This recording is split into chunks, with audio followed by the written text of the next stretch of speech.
Hello everyone and welcome to Game 2 of this Best of 5 series here in the SC2Casts.com's first Invitational. Once again, this is the grand finale, so we are going to be doing a Best of 5. The Best of 3 later will also be, the third place and fourth place match will also be a Best of 5 later. But anyways, here we've got the Blue Terran Liquid TLO spawning at the 12 o'clock position here on Scrap Station, and he is up in the series 1-0, and his opponent once again is going to be MTW Dimaga spawning as the Red Zerg over here at the 3 o'clock position, and I need to make sure that I am busy. Anyways, so yeah, we're going to go ahead and get into this game here on Scrap Station. Dimaga, of course, because he lost the first game, this was loser picks next map, so he was able to choose Scrap Station. Scrap Station, of course, is widely considered a Zerg favored map, so we'll have to see how he capitalizes on that, or if TLO can take a second straight game from him. And an interesting build so far from TLO, we actually have an early gas. Gas before barracks usually screams Reapers, but unfortunately on this map I don't think Reapers are going to be that effective. So we're more than likely going to see just his standard, well I don't want to call it standard, but his normal play, which is an early factory, Hellion harassment, and then either for an expansion or into a 1-1-1 build. The 1-1-1 build could be very effective on this map. You get the options of lots of timing pushes. You can do the 4 Marine Hellion timing push, you could do a lot of Viking harassment. You could do a tank push, you could do a Marauder Medevac Marine push. The 1-1 build is so diverse, it really forces the Zerg player, or any other race I should say, to scout as often as possible. This Overlord here is probably going to have to scoot out of the base as soon as possible, because that barracks is likely to produce a Marine right away. And I'm not sure if he's going to just back out in this direction, or if he's going to go all the way out to this side. Zerg players... It's a very good decision for Zerg players to get an Overlord in both areas.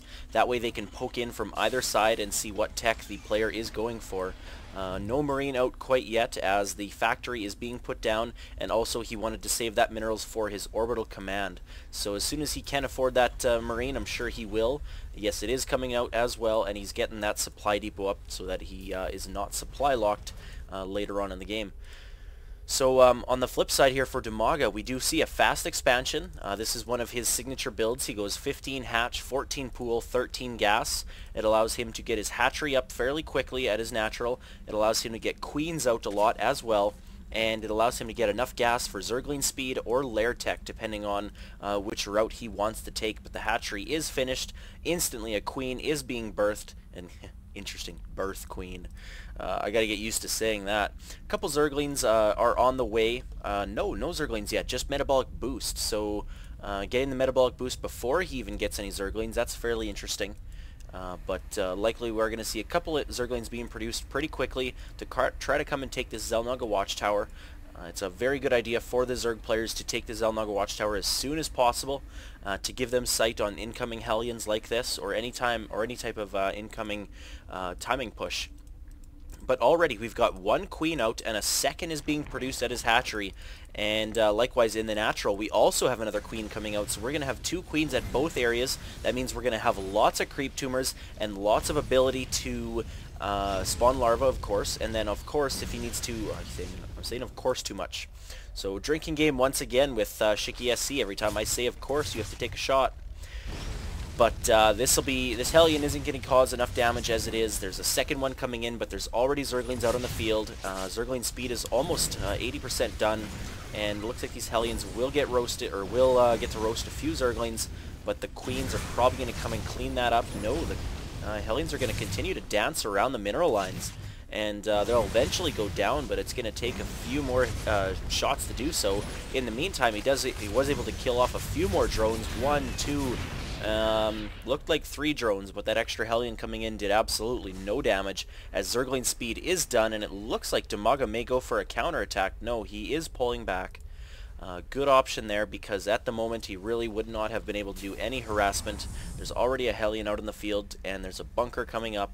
Interesting playstyle here from TLO, looking to wall off this choke point here to create just a gap for him to transfer his SCVs or his units over to his natural.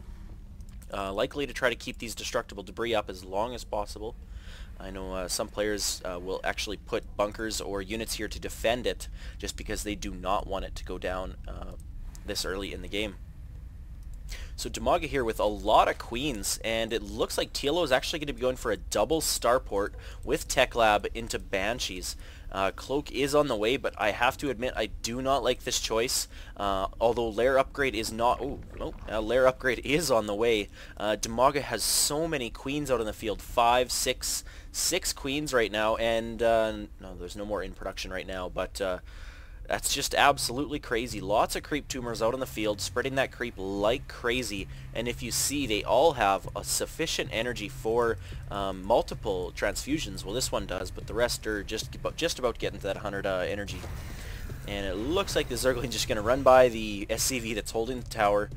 He clearly was not on attack move. He was just on A move, or sorry, right click move. And the Hellions just roast him up ASAP. I don't believe he's got any scouting info off on these starports. No, there is no information on the starports yet. 2 Banshees are out in the field. They are heading towards the base. Cloak is only about 90% of the way done. It's still about 15 units at a time until it's ready. The lair upgrade is almost finished, and actually if he morphs an Overseer right away, he'll be able to hold this off once those extra queens come up from the bottom. Already losing 1 queen though, so that's not a good sign. Losing a few drones in the way. The Banshees do actually 2-shot the drones. Cloak coming in, and he's going to need to morph an Overseer ASAP. The 3rd and 4th Banshee are now on the way as well. It looks like there is an Overseer now, so those Banshees are going to die. And no, it wasn't a 3rd Banshee, it was actually a Viking. Or no, sorry, 3rd Banshee and Viking. So splitting his production up just a little bit, but there's just so many queens out on the field, quickly retraining the queen that he has lost, and training a 7th queen. WTF, that is awesome. These Banshees and Vikings are trying to do a little bit of damage, quickly scanning and trying to take out as many creep tumors as possible. But with all this energy that these queens have, they can easily re-put more creep tumors down if they do need so, or need to do so. And very nice job by keeping this Overseer above the queens. The queens are the main defense against these Banshees. And it looks like there's already 3 Vikings out in the field with a couple more in production. So this is kind of similar to the semifinals game 1, I believe, where he actually went mass Vikings and mass Banshees. But it did not work out for him that well. We'll see if it works better for him this game. And currently, once again, just still mass spawning these creep tumors, doing a very good job spreading that creep. If he can get a good highway going to the gold expansion, he'll be able to safely take that. But at the moment right now, it's looking good for him to take the 3rd base. And if he can get onto 3 bases compared to TLO's 2, he will be in a very good position. Right now, the Spire is finished, and there are some Mutalisks coming in. I do like this decision. Although there are a lot of Vikings on the field, he can put out a couple Corruptors and Mutas and still cause a lot of harassment. It's going to force the Vikings to stay in position and not be able to hunt for Overlords or to cause any additional harassment. I guess the Vikings could come up here and land here. Banshee trying to get a few kills off. He got 5 kills, must have been from the drones, but the Queens were able to quickly shoo those away, and wow. 2 queens here. How many queens is that in the field? That is 7 queens still. That is phenomenal.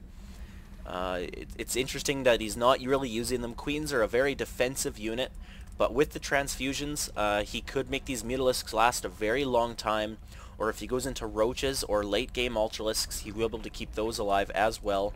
We'll have to see how things play out, and he is looking to take a 3rd and a 4th base, both starting at around the same time. Mutas are trying to do some harassment. There's a scan going off to kill some creep tumors at the same time, but these Vikings are going to be able to clean up these Mutalisks very quickly. No, it looks like the Mutas will get out. They are a little bit faster. The speed difference, 3.75 compared to 2.75, so quite a bit quicker actually. I can't believe Mutalisks are that fast. Wow, 3.75. What's a Zergling on creep? Oh wow, 4.7 plus.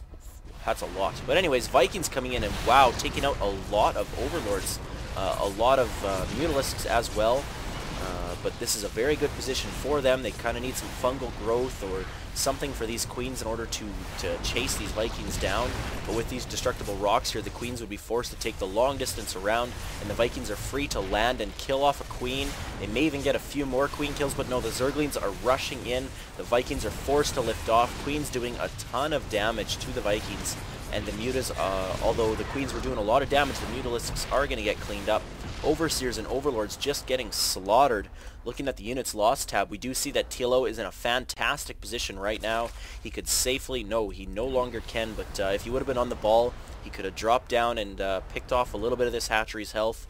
Weakened it for these incoming Hellions, but wow, these Hellions are going to be able to do so much damage to these Zerglings, although with that many Hellions, you need that Blue Flame, that Infernal Pre-Igniter. The Vikings do drop and help take out those Zerglings, and now this hatchery is in peril of just dying. A couple queens are in production, but I don't think that they will be really any help. Although these Hellions really aren't going to do too much damage. There was an SCV even getting in on this mix here, and it looks like a Cloaked Banshee now helping to take out these queens. The Vikings drop, and it looks like these queens are in a lot of trouble. I don't know what Dimaga can do. He was not transfusing like he should have. He had a ton of energy that he could have been transfusing with, and TLO is taking a big command of this game, now bringing in 10 SCVs. Wow, 11 SCVs. That is a lot of SCVs to help prepare these Vikings and this Banshee. But the Banshee looks like it's going to go down. No, there is no more Overseer left in the area. The Vikings did take it down. Lots of transfusions going down now, and it looks like Dimaga may be able to hold this off. Fantastic play with these queens, but it looks like there's not quite enough. With all of these SCVs repairing, it's just too much damage. This Banshee is doing so much damage as well. The queens really need to focus it down, but most of the queens die as the energy does get low. He's not able to transfuse, and look at this mass queen production once again. 2 queens queued up, 2 queens queued up, 2 queens. Holy